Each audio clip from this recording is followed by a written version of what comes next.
எல்லோரும் மகிழ்ச்சியாக இருப்பீங்கன்னு நம்புகிறேன். எப்படா லீவ் கிடைக்கும், எங்கேயாச்சும் வெளியில் சுற்றலாம் அப்படின்னு ஏங்கி வேண்டிகிட்டு இருந்தோம்.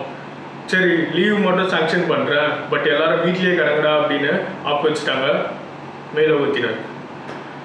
நானும் எல்லோரும் மாதிரியும் எக்ஸ்ட்ரீம் ப்ரொடக்டிவாக ஒர்க் ஃப்ரம் ஹோம் பண்ணிவிட்டு நல்லா தூங்கி சாப்பிட்டு ஆல்மோஸ்ட் ஒரு 7 kg தொப்பை போட்டுட்டு ஒரு 23 நாள் ஓட்டிட்டேன்.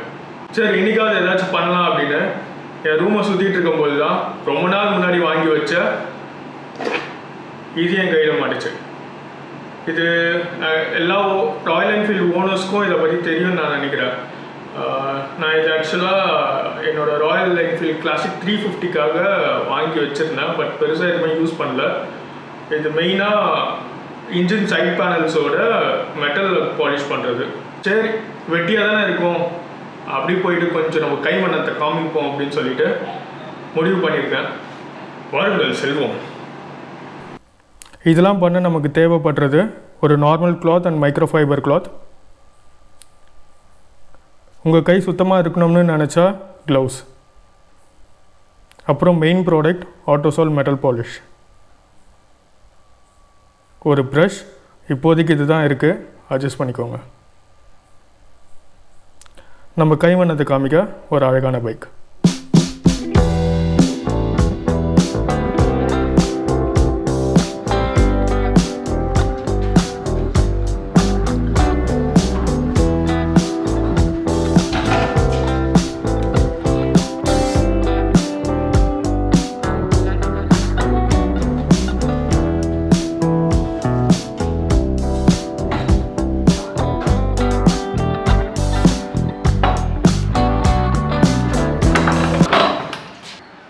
இனிஷியலாக சர்ஃபேஸை நல்லா வைப் பண்ணிக்கோங்க.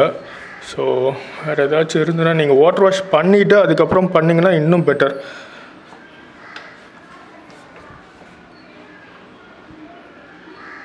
அதுக்கப்புறம் நம்மளோட ஆயுதத்தை எடுக்க வேண்டியது தான்.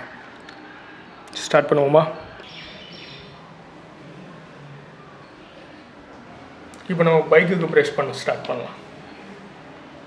ஸோ இந்த ப்ரெஷ்ஷை விட நம்ம இதுக்குன்னே ஒரு ஸ்பெசிஃபிக்காக ஒரு நல்லா திக் பிரிசில்ஸ் உள்ள ப்ரெஷ்ஷஸ்லாம் இருக்குது.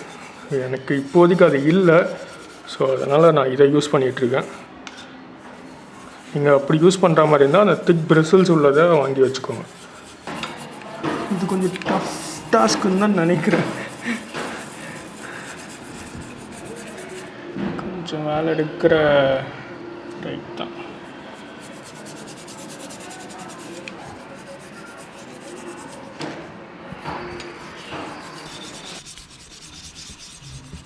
இது எவ்வளோ நேரம் பண்ணுறோமோ அதுக்கேற்ற ரிசல்ட் தான் கிடைக்கும். ஸோ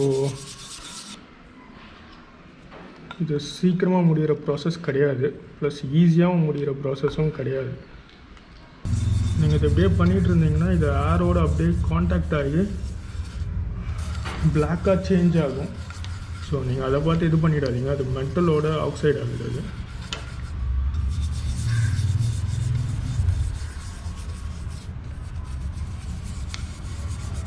நானும் ஃபஸ்ட் டைம் நான் யூஸ் பண்ணும்போது என்னடா இது பிளாக்காக மாறுது அப்படின்னு சொல்லிட்டு பயந்தேன். அதுக்கப்புறமா தான் தெரிஞ்சது அது மெட்டல் காண்டாக்ட்னால. என்னால் முடியல. ஸோ 2 ப்ரஷ்களோட சக்தியை யூஸ் பண்ணுறேன். இப்போது நீங்கள் இப்படி ரொட்டேஷ்னலாக பண்ணால் இன்னும் நல்லாயிருக்கும். இது சீக்கிரமாக முடிகிற ப்ராசஸ் கிடையாது. நீங்கள் எவ்வளோ நேரம் பண்ணுறீங்களோ அவ்வளோ நல்ல குவாலிட்டி உங்களுக்கு கிடைக்கும்.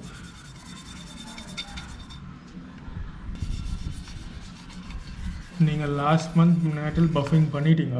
ஸோ திருப்பி எடுத்துகிட்டு போயிட்டு நம்ம கொடுத்து பண்ணணுமா அப்படின்னு யோசிச்சிங்கன்னா இதை ஒரு 1 month யூஸ் பண்ணலாம்.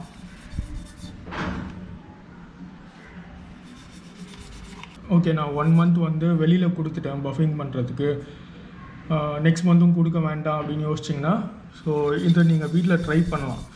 இதுவும் சேம் குவாலிட்டி தான் உங்களுக்கும் கொடுக்கும். ஸோ நம்மளுக்கு காஸ்ட்டும் எஃபெக்டிவாக இருக்கும், ப்ளஸ் அடிக்கடி அங்கே கொடுக்கணுன்ற அவசியமும் கிடையாது.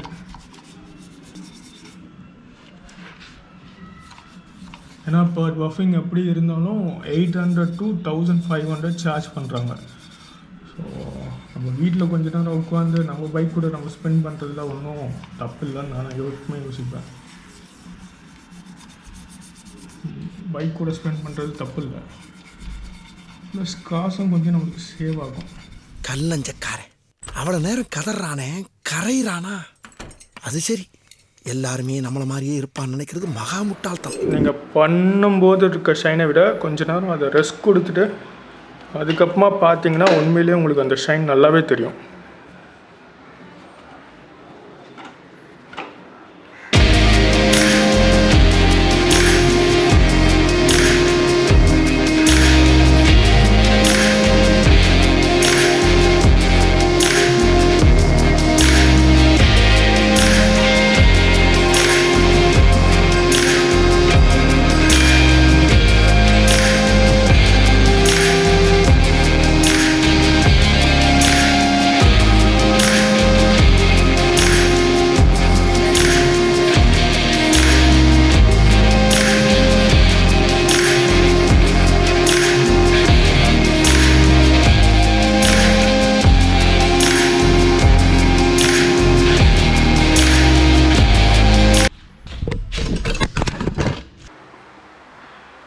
ரொம்ப கஷ்டம்லாம் கிடையாது. நம்மக்கிட்ட அந்த ப்ராப்பர் ஸ்க்ரப்பிங் ப்ரஷ் இருந்ததுன்னா இன்னும் ஈஸியாக இருந்திருக்கும், ப்ளஸ் குவாலிட்டியும் நம்மளுக்கு பெட்டராக கிடச்சிருக்கும்.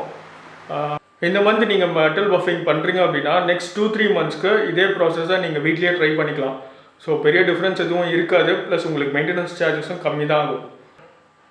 இன்றைக்கி ரொம்ப வேலை செஞ்சுட்டேன்னு நினைக்கிறேன். See you guys.